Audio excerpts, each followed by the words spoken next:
बंधुओं, एक बात तो निश्चित है, सत्य है कि ऐसे ही ठाकुर जी जीवन में नहीं आ जाते हैं, करना तो पड़ता है, त्याग करना पड़ता है, समर्पण करना पड़ता है, तब करना पड़ता है, जीवन को बहुत मांझना पड़ता है, तब जाकर के भगवत कृपा होती है। आप लोगों ने कई भक्तों की कथा सुनी है, कई संतों के चरित्र सुने हैं, पर इंद्रद्युम्न राजा की कथा हमने खूब सुनाई है। कथा में इंद्रद्युम्न राजा, उसके भाव से जगन्नाथ जी रीझ गए थे। ऐसा एकमात्र पहला राजा हुआ भूमंडल पर जिसने अपने राज्य के परकोटे में अपनी सेना बैठा रखी थी, सुरक्षा के लिए नहीं, केवल यह देखने के लिए कि कोई भी तीर्थ यात्री, कोई भी संत, कोई भी महंत, कोई भी महापुरुष, कोई भी वैष्णव यदि मेरे राज्य के परकोटे से जा रहा हो तो उसको लेकर के मेरे पास आना, मैं उनको वंदन करूंगा, अभिषेक करूंगा, चरण वंदन। इतनी वैष्णव भक्ति उनके चित्त में। क्षमा कीजिएगा मेरी बात अगर अटपटी लगे तो।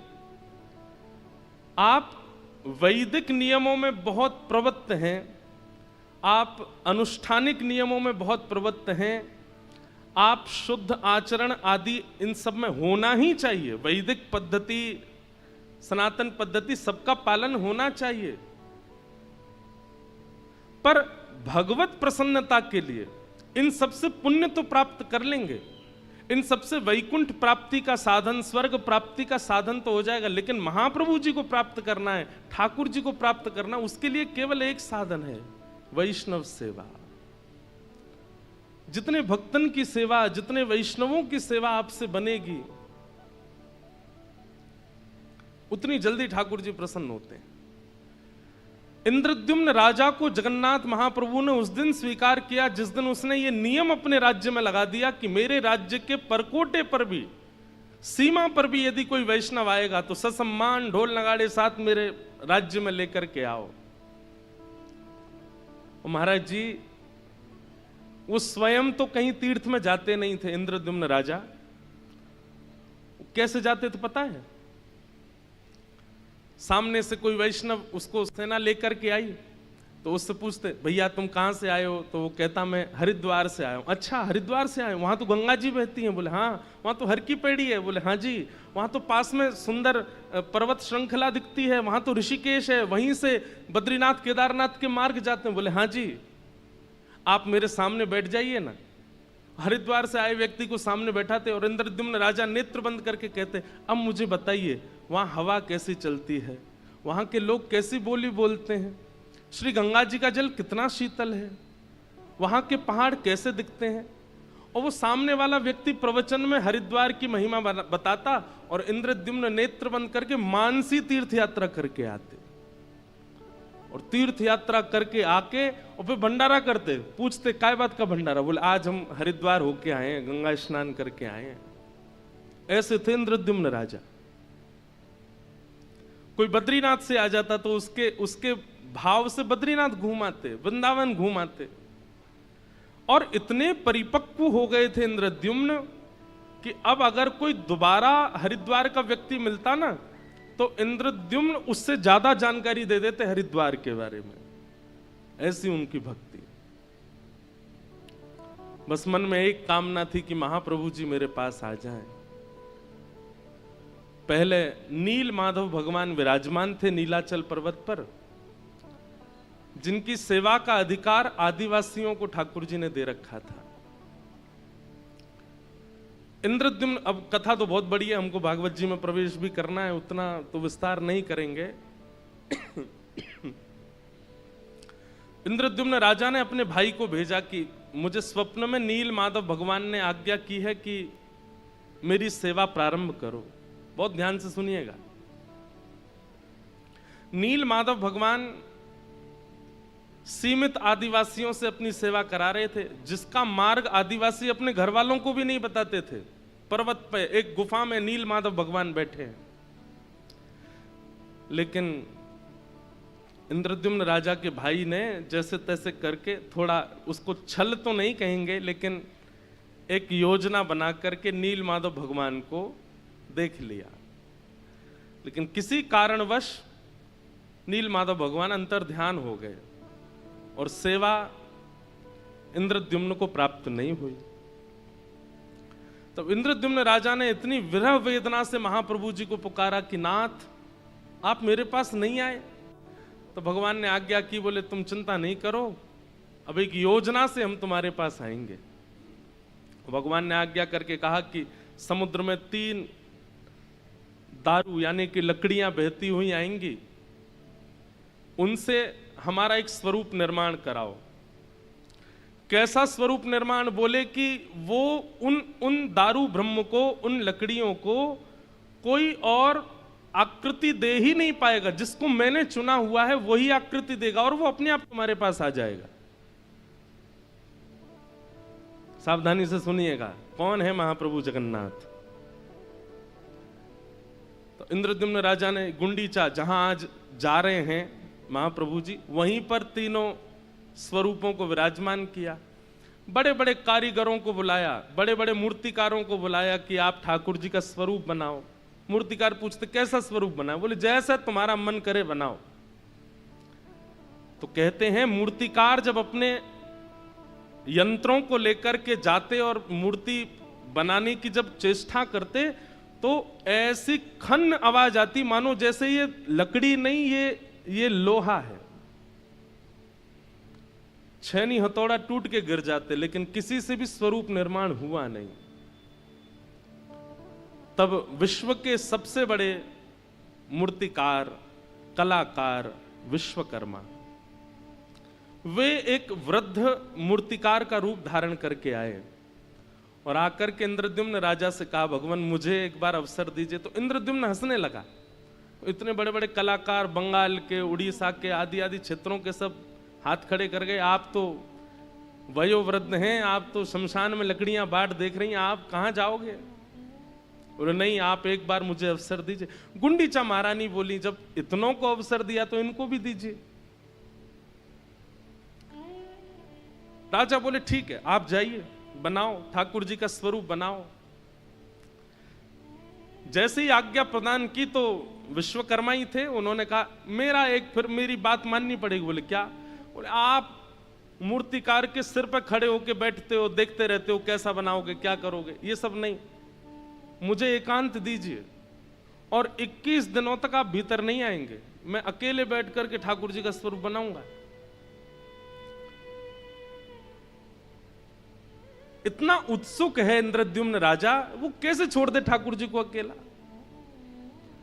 उसने कहा कि ये तो नहीं होगा, मुझे कैसे पता चले क्या चल रहा है क्या नहीं। बोले तुमको पता भी नहीं करना है भाई, मातृ गर्भ में बालक 9 महीना रहता है। अब पिता की पहले दिन ही इच्छा हो जाए मुझे तो देखना है कैसा, कैसे दिख जाएगा भाई, वो तो 9 महीना में निर्माण होगा, तभी तो उसका दर्शन होगा, वो बालक है कैसा। प्रतीक्षा तो करनी पड़ेगी।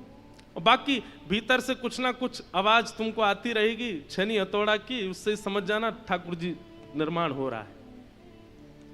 इंद्रद्युम्न राजा रोज सुबह उठ जाता और बाहर कान लगा करके बैठा रहता, और जैसे जैसे अंदर से आवाज आती खुश होता, मेरे ठाकुर जी का निर्माण हो रहा। पहले ही व्यवस्था कर दी, बाहर सजाने लग रहा नगरियों को, बड़े बड़े ब्राह्मण बुलाए, बड़े बड़े संत बुला लिए। बोले क्या बात है? बोले उत्सव होगा ठाकुर जी। कब होगा? बोले बस जैसे ही बन जाएंगे ठाकुर जी फिर उत्सव होगा। और एक दिन हुआ, अंदर से कोई आवाज नहीं आई, घबरा गया इंद्रद्युम्न, दौड़ करके खोल दिया द्वार को। तभी देखता है कि सारे जो यंत्र थे बनाने की मूर्ति वो सब नीचे पड़े हैं, और वो वृद्ध वहां है ही नहीं, दिख ही नहीं रहा है, दूर सब जगह देख लिया। और तभी सामने नजर उठा करके देखा तो जन्म वेदी, गुंडीचा में जन्म वेदी, मतलब जहां ठाकुर जी जगन्नाथ जी पहली बार प्रकट हुए, जहां आज जा रहे हैं ठाकुर जी, उसके ऊपर जैसे ही देखा तो महाप्रभु जगन्नाथ, बीच में सुभद्रा जी और इधर श्री बलराम जी महाराज। आपने तो ताली बजाई, पर इंद्रद्युम्न तो रोने लगा। ये कैसे परमात्मा, इनके तो हाथ ही नहीं बनाए, इनका मुख ही नहीं बनाया। मैंने कैसे त्रिभंगी ठाकुर जी देखे, मैंने कैसे पौढ़ानाथ देखे, मैंने कैसे खीर चोरा गोपीनाथ देखे, ये कैसे ठाकुर जी का निर्माण।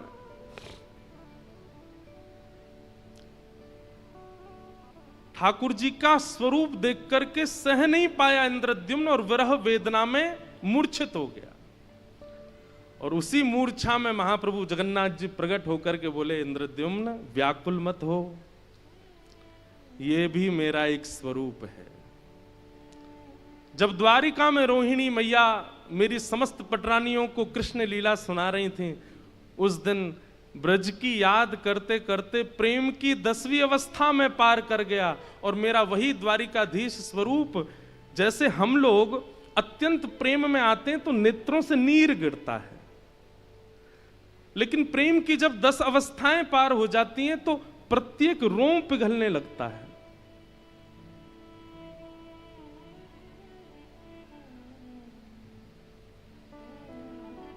प्रेम की 10 अवस्था होती हैं। हमने एक बार जगन्नाथ रस कथा करी थी तो उसमें ये सब भाव बताए थे। आज मैं सोच रहा था इस सब पर थोड़ा थोड़ा प्रकाश डालेंगे। कौन कौन सी 10 अवस्थाएं होती हैं, बहुत ध्यान से सुनिएगा। प्रेम की पहली अवस्था,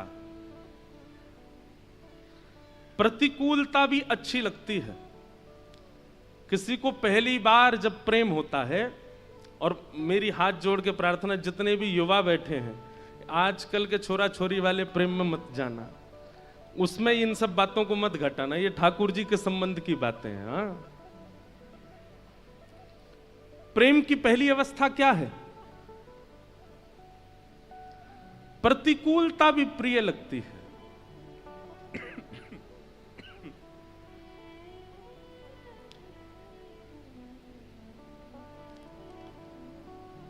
रात में एसी बंद हो गया तो भी सो रहे हैं, क्यों? प्रतिकूलता अच्छी लग रही है।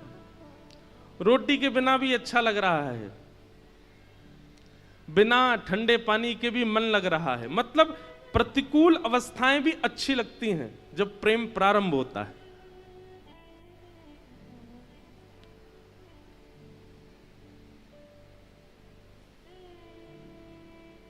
किसी का नया नया ब्याह होता है, उसको सब अच्छा ही अच्छा लगता है फिर, क्यों? प्रेम का प्रारंभ है। कुछ समय बाद फिर नानी याद आती है। आपको ज्यादा अनुभव है, हमको तो है नहीं है। तो प्रेम का प्रारंभ जब होता है तो प्रतिकूलता अच्छी लगती है। ये प्रेम की पहली अवस्था। प्रेम की दूसरी अवस्था क्या है? प्रेम की दूसरी अवस्था में परीक्षाएं प्रारंभ होती हैं। कैसी परीक्षा? ये मुझसे प्रेम करते हैं कि नहीं, इनकी परीक्षा लेकर के देखो। ऐसे ठाकुर जी परीक्षा लेते हैं, ये इतना राधे राधे करता है, इतना राधारमण बोलता नहीं, किसी परीक्षा लेकर के तो देखो। केवल अनुकूलता में ही मेरा नाम जपता है कि परीक्षाओं में भी मेरी स्मृति बनेगी? तो प्रेम की दूसरी अवस्था क्या होती है? परीक्षा प्रारंभ होती है। धीरे धीरे परीक्षा लेना शुरू। जिनमें परीक्षा ना हो वो प्रेम नहीं है, परीक्षा होती है। प्रेम की दूसरी अवस्था क्या है? मान, रूठना, मनाना, मुंह फुला लेना, थोड़ा समझाना। ठाकुर जी मान करते हैं। जिसने प्रेम लक्षणा भक्ति से ठाकुर जी की सेवा करी होगी, उससे ठाकुर जी रूठते भी हैं, उसे ठाकुर जी मनाते भी हैं।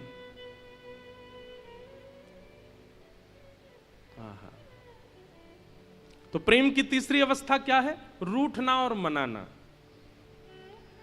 प्रेम की चौथी अवस्था क्या है? विश्वास। 3 अवस्थाएं पार करने के बाद फिर आपका विश्वास दृढ़ होने लग जाता और आप प्रेमी को स्वीकार कर लेते हो। अब स्वीकारीकरण आ गया है। अब ना संदेह है, ना संशय है, ना कुछ और भाव है, स्वीकारीकरण। प्रेम की 5वीं अवस्था क्या है? प्रेम पुष्ट हो जाता है। संयोग वियोग ये दो स्थितियां प्रकट हो जाती हैं। फिर पांचवी अवस्था में प्रेम की छठवीं अवस्था प्रारंभ होती है, तो छठवीं अवस्था में विरह प्रारंभ होता है, फिर विरह होता है। सातवीं अवस्था में व्याकुलता। विरह और व्याकुलता में अंतर क्या है? विरह का मतलब होता है किसी की याद करना, और व्याकुलता का मतलब होता है किसी की याद में रह ही ना पाना, तड़फन होना, विचलन होना।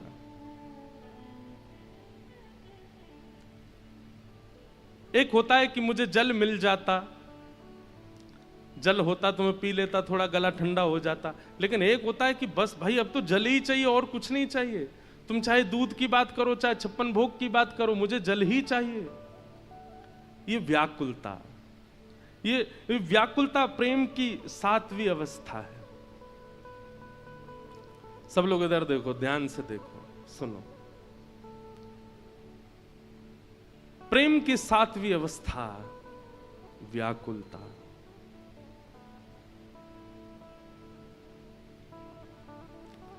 प्रेम की आठवीं अवस्था क्या है? सब में प्रेमी का दर्शन होना, किसी ना किसी भाव में अपने प्रेमी को ही देखना। जित देखूं उतित श्याममयी है।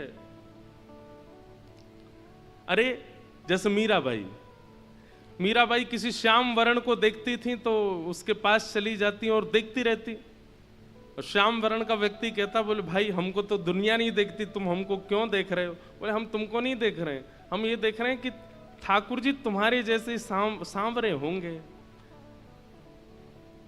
किसी बालक की नटखट अवस्था को देखती मीराबाई तो उसको देख के रोने लग जाती। क्यों? बोले कन्हैया ऐसे ही नाटक करते होंगे, ऐसे ही यशोदा मैया को परेशान करते होंगे। मतलब व्यक्ति विशेष ना दिखना, व्यक्ति की सुंदरता ना दिखना, व्यक्ति के गुण अवगुण ना दिखना, व्यक्ति में दिखने वाली हर स्थिति को अपने प्रेमी से जोड़ के देखना। ये ऐसे हंसता है, ऐसे ही तो वो भी हंसते हैं। ये जैसे चलता है ऐसे वो भी तो चलते हैं। ये जैसे बोलता है ऐसे वो भी तो बोलते हैं। ये प्रेम की आठवीं अवस्था। और प्रेम की नौवीं अवस्था क्या है? जड़ में भी चैतन्य की भ्रांति होना। पेड़ अभी हमें जड़ लगता है कि भाई इसमें प्राण नहीं है, ये बोलेगा नहीं, लेकिन प्रेमी व्यक्ति जब नौवीं अवस्था पार करता है तो वो पेड़ से भी वार्ता करेगा, वो पक्षियों से भी बात करेगा, वो जीव जंतु पशु पक्षियों को भी अपने जैसे बोलने वाला चैतन्य समझ के चर्चा करेगा। और प्रेम की 10वीं अवस्था क्या है? महाभाव श्री जगन्नाथ। एक एक अंग प्रेम विगलित हो जाना, पिघलने लग जाना, जैसे एक मोमबत्ती पिघल जाती है। ये प्रेम की 10 अवस्था है। हम आप सब लोग प्रेम की दूसरी तीसरी अवस्था से ऊपर नहीं जा सकते, लेकिन द्वारिकाधीश 10वीं अवस्था पार कर गए थे द्वारिका में, तब जगन्नाथ रूप प्रकट हुआ।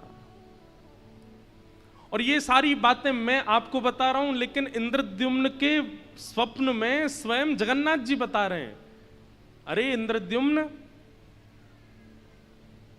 ये स्वरूप को देख करके तुम व्याकुल मत हो, ये मेरा प्रेम विगलित स्वरूप है। ब्रजवासियों की याद में, श्री किशोरी जी की याद में, ब्रज की याद में जो मेरा स्वरूप प्रेम विगलित हुआ, वही जगन्नाथ बन के तुम्हारे पास आया है।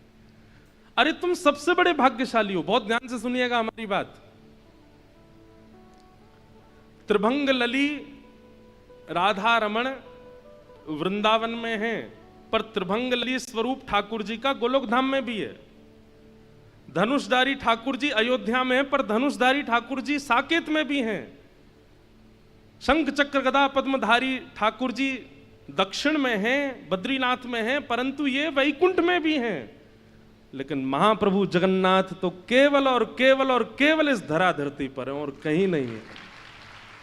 ये जगन्नाथ जी का स्वरूप वैकुंठ में नहीं है, ये जगन्नाथ जी का स्वरूप गोलोक में नहीं है, ये जगन्नाथ जी का स्वरूप साकेत में नहीं है, ये केवल लीलाचल धाम में है और कहीं नहीं। इसलिए लीलाचल धाम की इतनी महिमा है क्योंकि देवताओं के पास भी त्रिभंग लली स्वरूप तो है, धनुषधारी स्वरूप तो है, शेषशाही स्वरूप तो है, चतुर्भुज स्वरूप तो है, पर जगन्नाथ ये तो केवल हमारे भारत में है, ये वैकुंठ में भी नहीं है।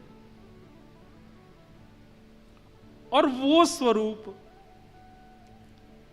रथ यात्रा करते हैं, रथ पर आकर के निकलते हैं सभा के बीच से। और ऐसे महाराज, जैसे आज सुबह मैं देख रहा था जब महाप्रभु जी उतर के आ रहे थे अपने श्री मंदिर से, तो मेरे मन में एक भावना आई, गलती हो जाए तो क्षमा। ऐसा लग रहा था महाप्रभु जी को देख के जैसे कोई हाथी मतवाला हो गया हो और हजारों महावत उसको संभाल रहे हो, फिर भी उनके चंगुल से निकल करके अपने भक्तों के पास जाने को आतुर हो रहे हो। ऐसे महाप्रभु जी लग रहे थे, जैसे कोई हाथी मतवाला हो गया हो, अब अनकंट्रोल्ड हो गए हैं।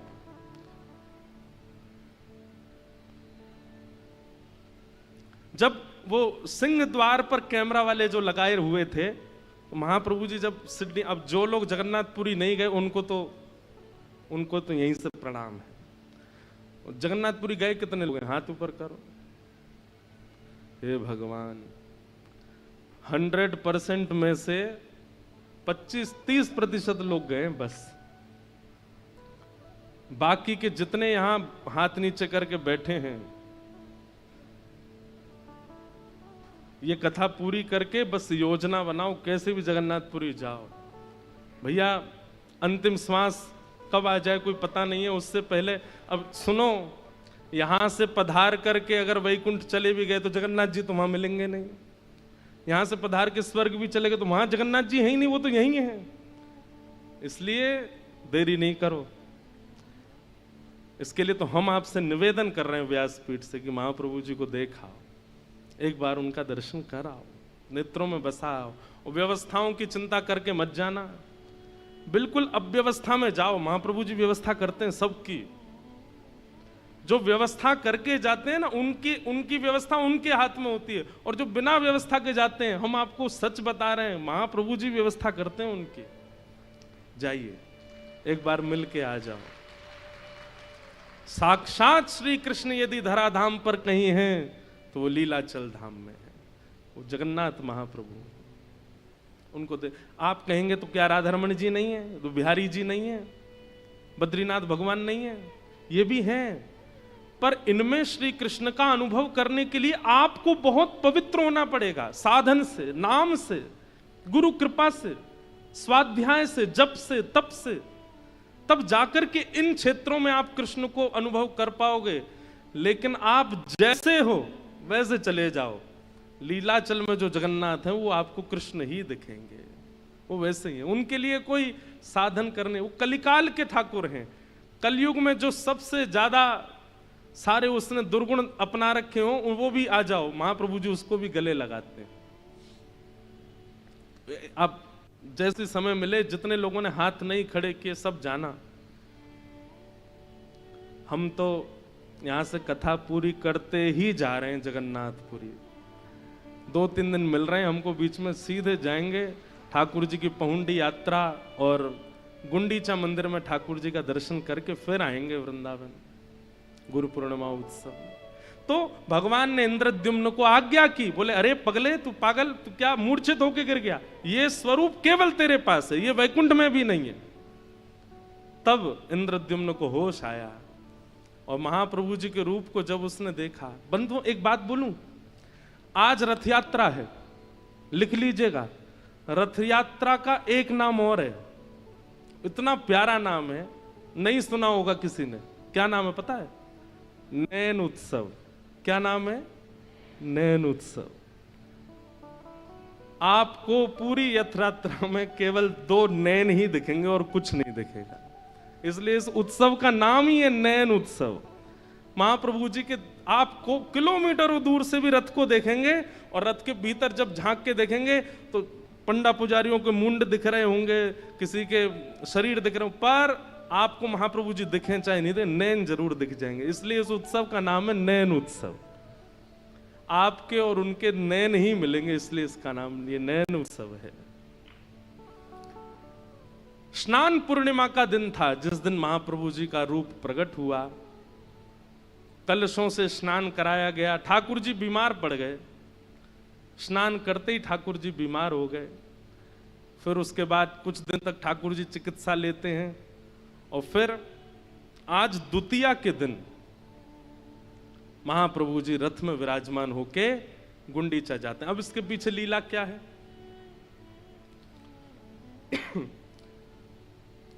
इंद्रद्युम्न राजा ने महाप्रभु जी को श्री मंदिर में विराजमान कर दिया। 1.25 लाख शालिग्राम हैं।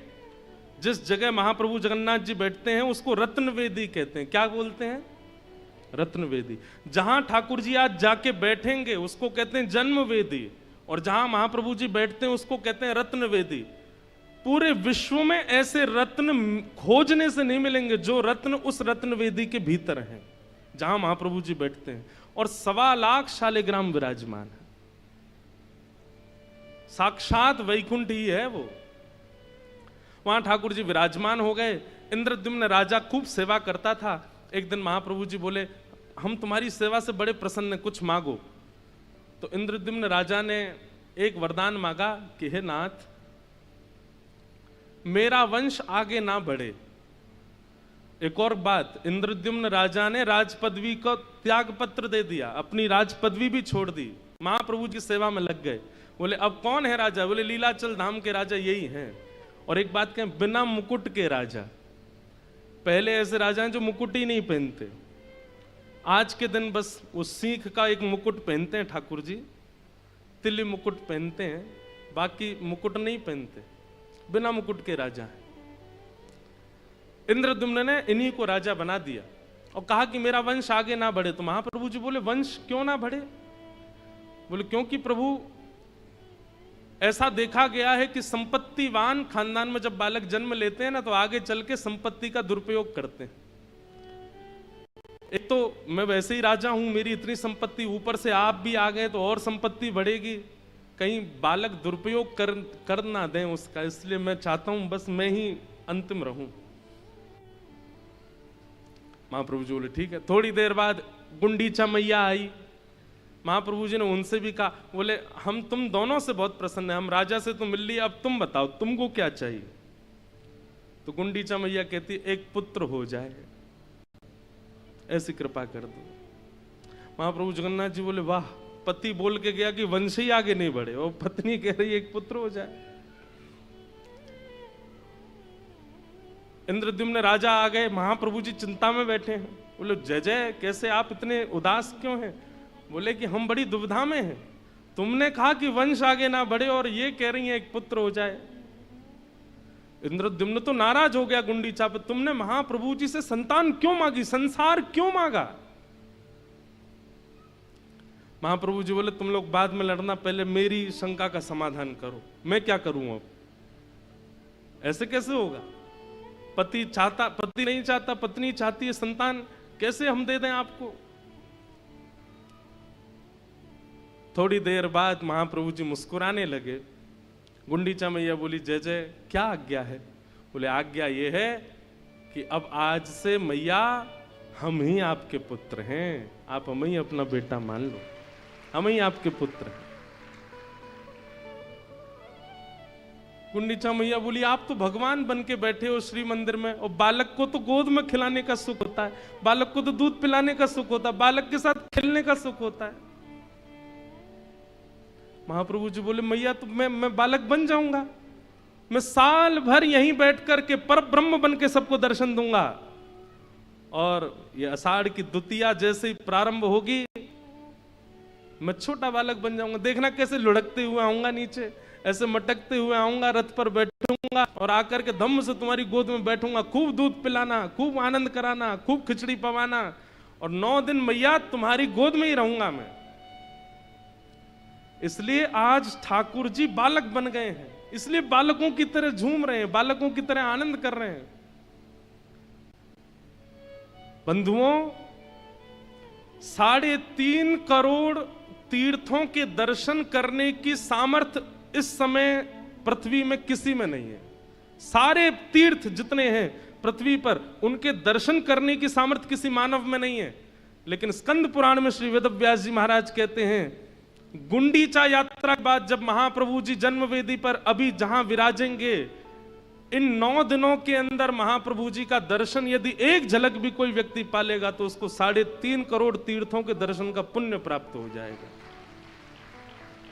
ऐसे महाप्रभु। तो गुंडीचा मैया के लिए महाप्रभु जी गए हैं। और देखो, अधिकतर विवाह होने के बाद पतिदेव पत्नी के साथ ही घूमते हैं, बच्चों के साथ ही घूमते हैं। ये ऐसे पहले गृहस्थी हैं जो बहन भैया के संग घूमने जाते हैं, पत्नी को छोड़ जाते हैं घर पे। अभी लौट करके जब ये वापस आएंगे 9 दिन बाद, तब इनकी मीठी लड़ाई होगी लक्ष्मी जी के साथ में, प्रणय कलह होगा। लक्ष्मी जी द्वार बंद कर देती हैं, बड़ी सुंदर लीला होती है। लक्ष्मी जी कहती हैं, अकेले अकेले चले गए, हमको नहीं लेके गए अपने साथ।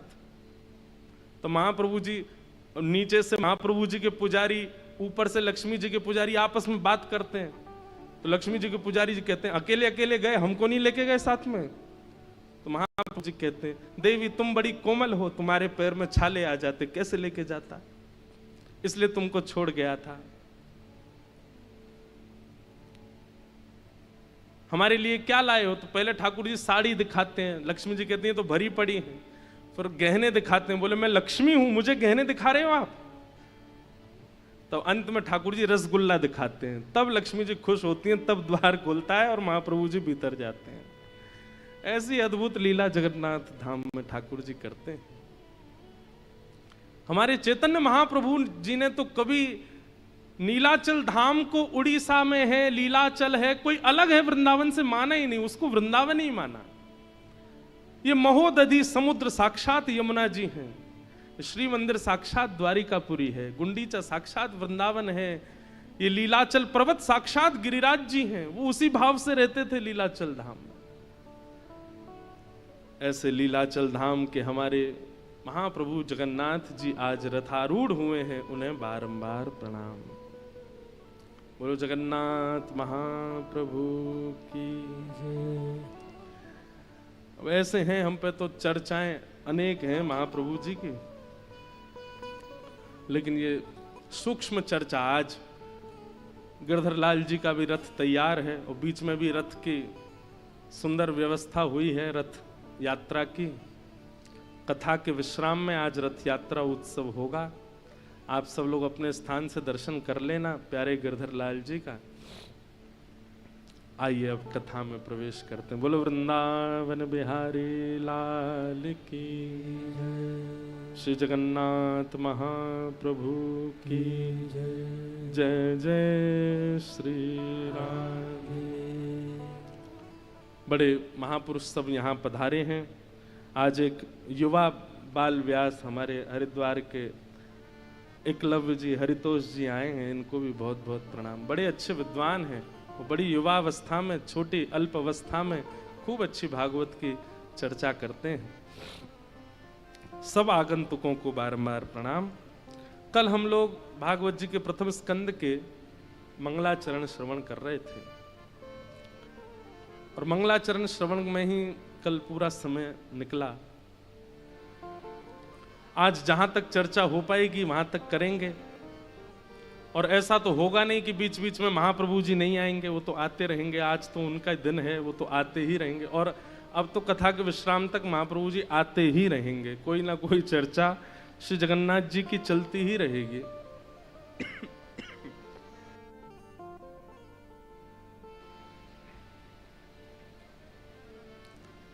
नैमिषारण्य क्षेत्र में 88,000 सौनकादि ऋषि बैठे हैं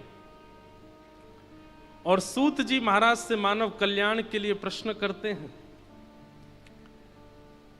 सूत जी सौनकादि ऋषियों के भाव सुनकर के, प्रश्न सुनकर के अब यहां से कहना प्रारंभ करते हैं। सर्वप्रथम तो अपने गुरुदेव श्री शुकाचार्य जी को वंदन करते हैं। यम प्रव्रजन्तमनुपेत अपेत कृत्यम द्वैपायनो विरह कातर्या जुहाव पुत्रेति तन्मयतया तरवोभिनेदो तं सर्वभूतहृदयं मुनिमानतोऽस्मि। श्री सुखदेव जी को प्रणाम किया। बंधुओं, एक बात हमारी बहुत ध्यान से सुनिएगा। जीवन में गुरु निष्ठा को, अभी गुरु पूर्णिमा आने वाली है, गुरु निष्ठा को जीवन में एक पतिव्रता नारी की तरह पालन कीजिए। कई बार ऐसा होता है कि इस संसार में प्रभावजन्य कई महापुरुष हमारे सामने आते हैं जिनको देख करके हमें अपने गुरु थोड़े कम लगने लगते हैं। अरे इनका प्रभाव ज्यादा है, पहले मिल गए होते तो इनको गुरु बनाते। आपको हम सत्य बता दें, जैसे ही आपके मन में ये भावना आती है कि ये श्रेष्ठ हैं, उसी समय आपका भजन घटने लगेगा, आपकी सेवा घटने लगेगी, ठाकुर जी के प्रति जो आपका भाव है वो नष्ट होने लगेगा। यदि आपके गुरुदेव चतु वैष्णव संप्रदाय से और मूल सिद्धांतों से थे, तो यदि गुरुदेव ऐसे ही बनाए थे, कोई परंपरा नहीं थी, बस प्रभाव में आकर के बना लिए, तो बात अलग है। लेकिन कहीं ना कहीं अगर चतु वैष्णव संप्रदाय में आपने कहीं दीक्षा ली है, परंपरागत आपकी गुरु प्रणाली चलती आई है और उसमें आपने दीक्षा ली है, तो जीवन में चाहे जैसी स्थिति आ जाए, अपने गुरु के प्रति कभी भी ये भावना मत रखना कि इनसे श्रेष्ठ ये है। जैसे भी हैं हमारे गुरु सर्वोपरि। इसका मतलब ये नहीं है कि आप किसी अन्य को मत सुनिए, सबकी सुनिए, सबको प्रणाम कीजिए, सबको वंदन कीजिए, दूसरों की कथाएं भी सुनो, दूसरों के भाव भी सुनो, पर चित्त में यदि सबसे पहले स्मरण किसी का आना चाहिए तो अपने गुरुदेव का। गुरु निष्ठा। अभी गिरिराज जी में कथा थी तो परम पूजनीय श्री गौरीलाल कुंज वाले महाराज जी का सानिध्य हुआ। महाराज जी ने बैठ करके हमको ये बात बड़ी भावुकता से बताई कि इंद्रेश जी, हम आपको कैसे बताएं, हमने अपने जीवन में और कोई साधन किया हो चाहे ना किया हो, पर हमने अपने गुरु निष्ठा को पूर्ण रूपेण धारण किया, और उस गुरु निष्ठा के बल पर हम कहने में संकोच नहीं करेंगे, कहने में बिल्कुल घबराएंगे नहीं, कहने में कोई अतिशयोक्ति नहीं करेंगे। प्रिया प्रियतम का साक्षात्कार केवल इसी भाव से हमको हुआ है, अपने गुरु के प्रति पूर्ण निष्ठा। गुरु कोई शरीर नहीं है, गुरु कोई व्यक्ति नहीं है, गुरु कोई स्वरूप नहीं है। हमारे प्यारे ठाकुर जी ही सचल रूप में हमारे गुरुदेव के रूप में हमारे पास आए हैं। इस भाव से उनको देखो। वो डांट दें, फटकार दें, कभी थोड़े वयोवृद्ध हो जाएं, ना ज्यादा चल पाएं, ना बोल पाएं, बोलने की कला ना हो, कुछ कहने की, लेकिन वो फिर भी हमारे गुरु हैं, उनके प्रति वही भाव रखो। गुरु निष्ठा सर्वोपरि है। इसलिए अन्य व्रत साधन नियम बने ना बने, पर गुरु निष्ठा, इस पर विशेष ध्यान दीजिएगा। हमारी सनातन पद्धति में गुरु के बिना कुछ भी नहीं हुआ। सबने गुरु आश्रय लिया और गुरु आश्रय के बाद ही जीवन में भगवत कृपा परिलक्षित हुई। उसके लिए गुरु निष्ठा। हमारी ये गरीब दासी परंपरा है, जिस परंपरा में यहाँ कथा हो रही है। आज हमारे राम जी महाराज ने मुझे कुछ ग्रंथ भी दिए, अभी उनका अध्ययन स्वाध्याय तो नहीं कर पाया मैं, पर करूंगा। परंतु एक बात ये निश्चित है, कोई कह रहा था महाराज जी को इतना बड़ा आश्रम बनाया, महाराज जी इतना बढ़िया सब चलता है, आपके पास तो खूब संपत्ति है। ऐसा, ये संपत्ति वो वाली संपत्ति नहीं जिसको आप संपत्ति मानते हो। ये आपके पूर्वाचार्यों के भजन की संपत्ति है, ये आपके पूर्वाचार्यों के साधन की संपत्ति है। हम यहां बैठे, हमारे पास क्या है? हमारे गुरुदेव बैठे हैं सामने, इनकी संपत्ति, इन्होंने परिश्रम किया, इन्होंने तप किया, इन्होंने भजन किया, उसका फल हम पा रहे हैं प्रेम से बैठ के। यहां से जो बोलते हैं वो भगवत वाणी हो जाता है। गुरु कृपा सर्वोपरि है, और मेरे से बड़ा प्रमाण नहीं मिलेगा आपको।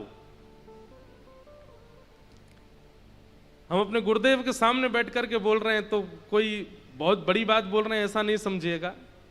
पर जैसे कई बार आप लोगों ने सुना है ना, कई प्रसंग ऐसे सुने कि उन्होंने भैंस के ऊपर हाथ धर दिया, भैंस वेद बोलने लग गई, उन्होंने जीव के ऊपर हाथ धर दिया, जीव ऐसे बोलने लग गया। हमारी स्थिति ऐसी ही जानिएगा। हमारे पूज्य गुरुदेव भगवान ने हमारे सिर पे हाथ धर दिया, हम बोलने लग गए, सामर्थ्य नहीं।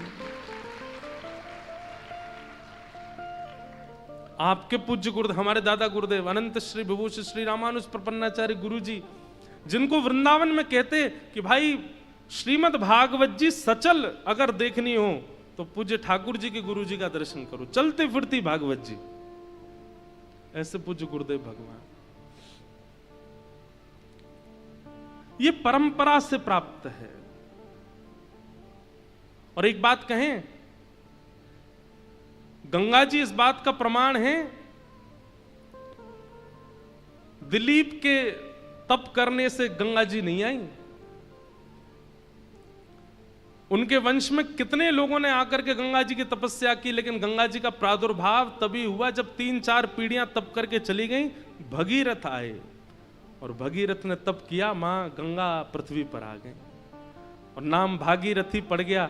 लेकिन वास्तविकता तो यहां भागवत जी में बताई गई है कि तप केवल भगीरथ ने नहीं किया, उनकी 4 पीढ़ियां निकल गई हैं गंगा जी को बुलाने में। यहां भी परंपरा, गुरु परंपरा। हम और आप सब तो केवल एक वक्ता को बोलते हुए देख रहे हैं, लेकिन उसके पीछे कितने गुरुओं का आश्रय है, कितने गुरुओं का तप है। केवल एक काम कीजिए, अपने गुरु के प्रति पूर्ण निष्ठा रखो, पूर्ण भाव रखो।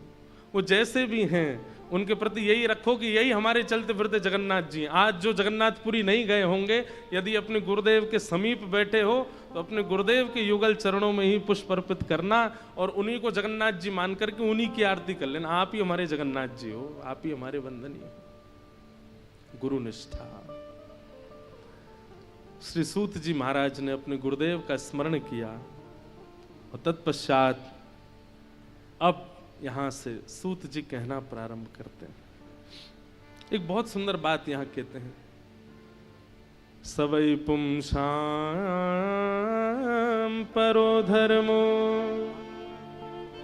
यतो भक्ते अदोक्षजे अहैतुक्य प्रतिहता ये आत्मा संप्रसीदति।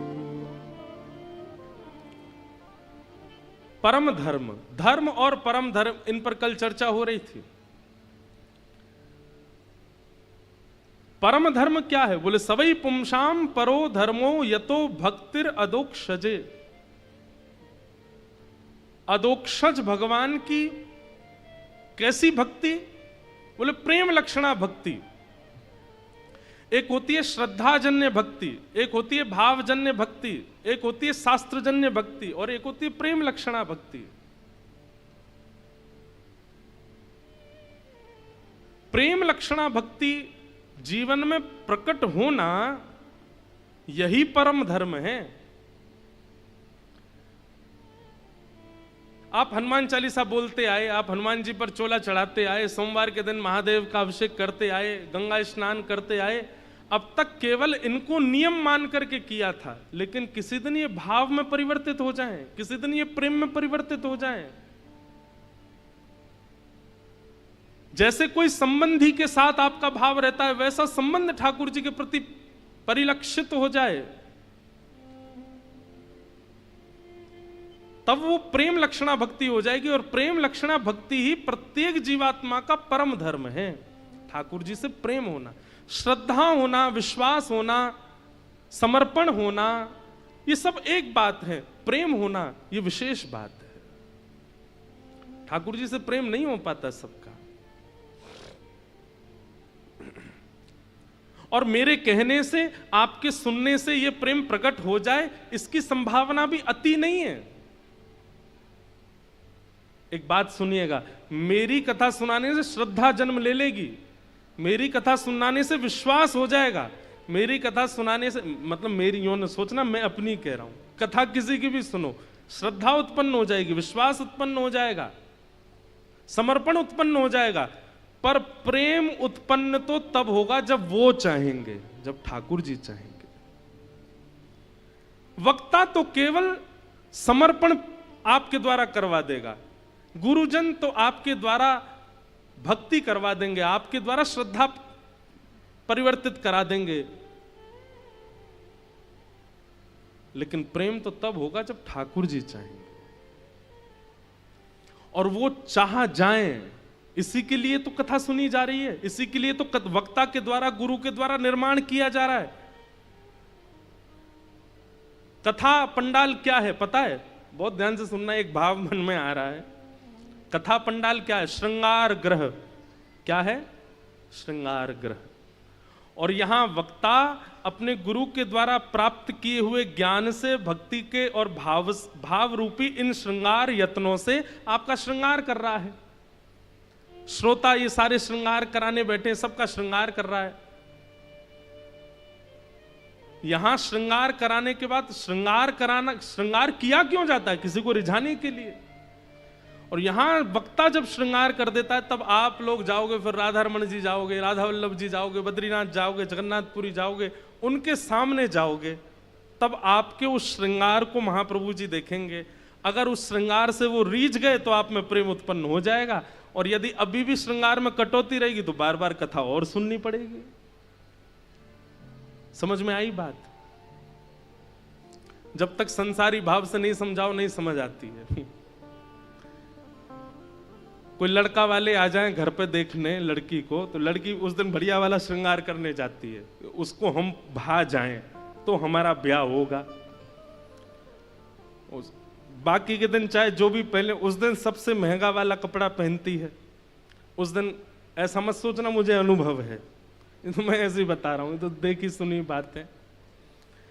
उस दिन सबसे बढ़िया वाला वस्त्र पहनेगी, श्रृंगार करेगी, और वो ऐसा अपने आप को निर्माण करती है कि जो मेरे होने वाले जो पति देव उनको मैं भा जाऊं, हमारी सासू माँ ससुर जी को मैं भा जाऊं, तो मुझे वो स्वीकार करें।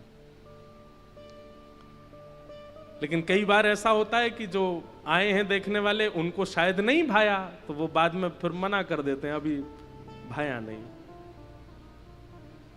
लेकिन एक बात और है, ऐसा नहीं है कि किसी को नहीं भाओगे, किसी को तो भा जाओगे, इसलिए घूमते रहो।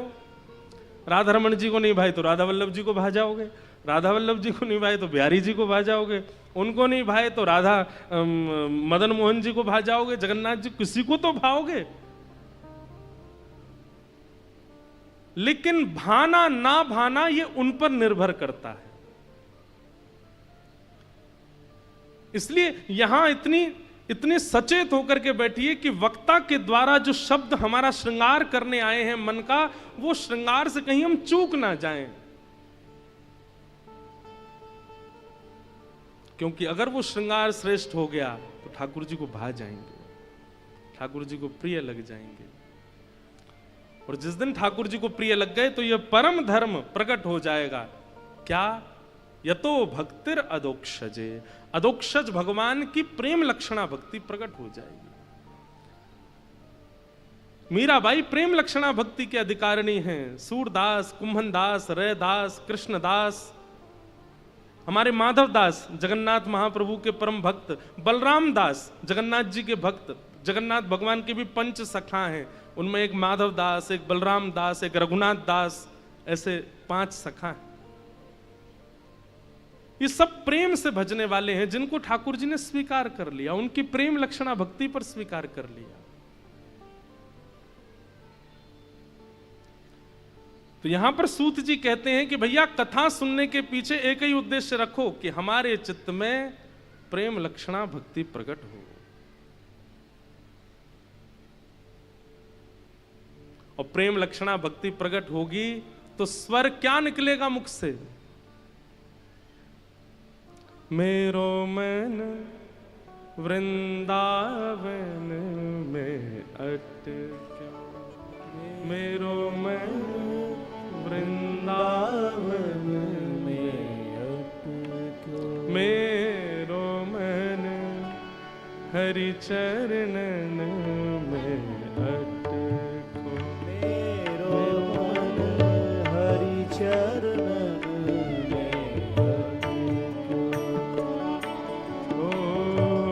बन के जोगन डोलत ब्रज में, बन के जोगन डोलत ब्रज में, बन के जोगन डोलत ब्रज में, बन के जोगन डोलत ब्रज में, पीवत यमुना जल को मेरो मन वृंदावन में, मेरो मन वृंदावन में भक्त को। मेरो मन हरि चरणन में अटको। मेरो मन हरि चरणन में अटको। मेरो मुझ में कुछ ना मोहन, मेरो मुझ में कुछ ना मोहन, तेरे मेटी तेरो कण कण, तेरी बेटी तेरो कण कण, वृंदावन की कुंज गलिन में, वृंदावन की कुंज गलीन में, वृंदावन की कुंज गलिन में, वृंदावन की कुंज गलीन में, मिल जाओ प्रभु मुझको, मेरो मन वृंदावन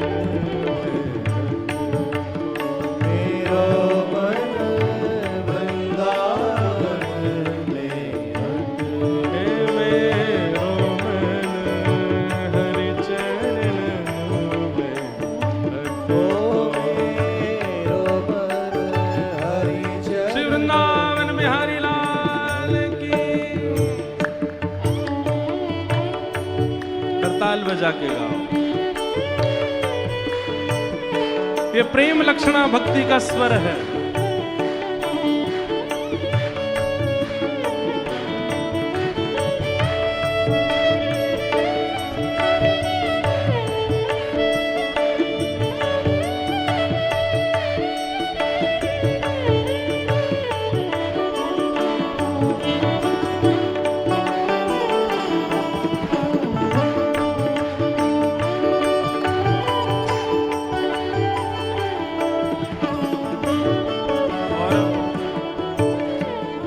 प्रेमी का स्वर कैसा हो जाता है? याद में तोरी भई बाबरी, सुध लो मोरी कुंज बिहारी। याद में तोरी भई बाबरी, सुध लो मेरे कुंज बिहारी।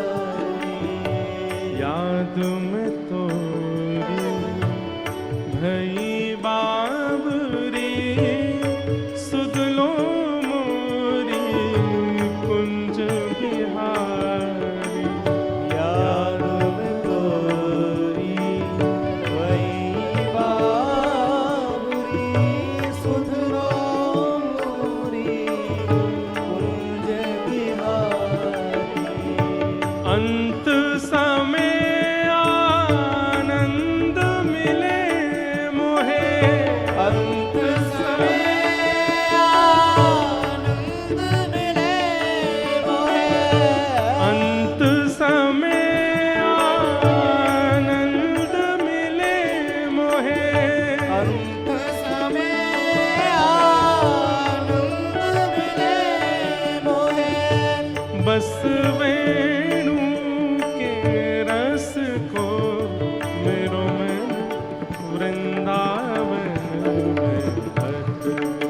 मेरो मन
लक्षणा भक्ति है, जहां पर कोई कामना नहीं है ठाकुर जी से, केवल और केवल बस प्रेम है। सूरदास जी के जैसा, मीराबाई के, सूरदास जी को ठाकुर जी दिख गए, नेत्र नहीं है सूरदास जी के पास, लेकिन ठाकुर जी प्रकट हो गए और प्रकट होकर के सूरदास जी को नेत्र दे दिए। नेत्रों से ठाकुर जी के सर्वांगीण अंग का दर्शन करने के बाद सूरदास जी ठाकुर जी से कहते हैं, हे नाथ एक वरदान दे दो। भगवान कहते हैं, हमने नेत्र दे तो दिए। बोले ये आपने दिए, मैंने नहीं मांगे थे, ये आपने दया करके दिए हैं, पर मेरी याचना नहीं है।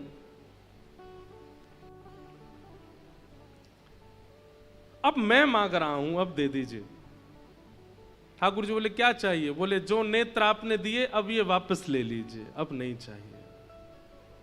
आपको देख लिया, बस इन नेत्रों में आप विराज गए, अब किसी अन्य को देखने की चाह नहीं, इच्छा नहीं। बिल्लु मंगल, ये प्रेम लक्षण भक्ति वाले वैष्णव हैं।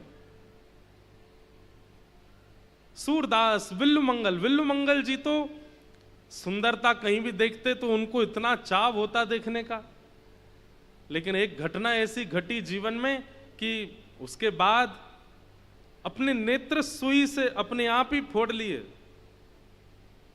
श्री विल्लु मंगल जी का एक श्लोक पूज्य पिताजी महाराज और हम मंगलाचरण में बोलते हैं।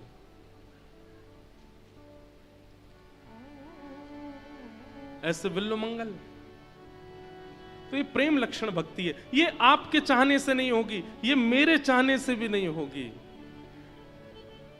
ये तो ठाकुर जी के चाहने से हो सकती है। ठाकुर जी चाह जाएं कि या ते मोए प्रेम करनो है तो कर ही लेंगे ठाकुर जी। रास पंचाध्यायी में इसी बात पर तो शुकाचार्य जी और परीक्षित के बीच में वारदात हुई। परीक्षित जी महाराज के चित्त में संशय आ गया कि ये सब गोपियां भगवान को प्रियतम मान रही हैं, ये सब गोपियां ठाकुर जी को प्रियतम मान करके उनके साथ रास में जा रही हैं। तब वहां पर श्री शुकाचार्य जी ने मीठी डांट लगाते हुए कहा है कि मुतादोक्षज प्रिया। बोले तुम क्या सोचते हो केवल ये ठाकुर जी से प्रेम करती हैं? अरे ठाकुर जी से अपनी चाह से कोई प्रेम नहीं कर सकता, ठाकुर जी जिससे प्रेम करते हैं वही ठाकुर जी से प्रेम कर सकता है। ये गोपियां उनसे प्रेम नहीं करती हैं, ठाकुर जी इनसे प्रेम करते हैं। परीक्षित तुम ये नहीं समझ पाए? तो समझ में आई बात। अगर श्री कृष्ण एक दिन भी प्रिय लग गए हों, एक बार भी नेत्रों में उनकी याद के लिए आंसू आ गए हों, एक बार भी श्री कृष्ण की प्रिय मधुर झांकी चित्त में आकर के फिर अंतर ध्यान हो गई हो, बस समझ जाना वो प्रेम करते हैं मुझसे, तभी मुझे उनकी याद आ रही है, तभी मुझे उनकी स्मृति हो रही है। स्मरण नहीं होता ठाकुर जी का।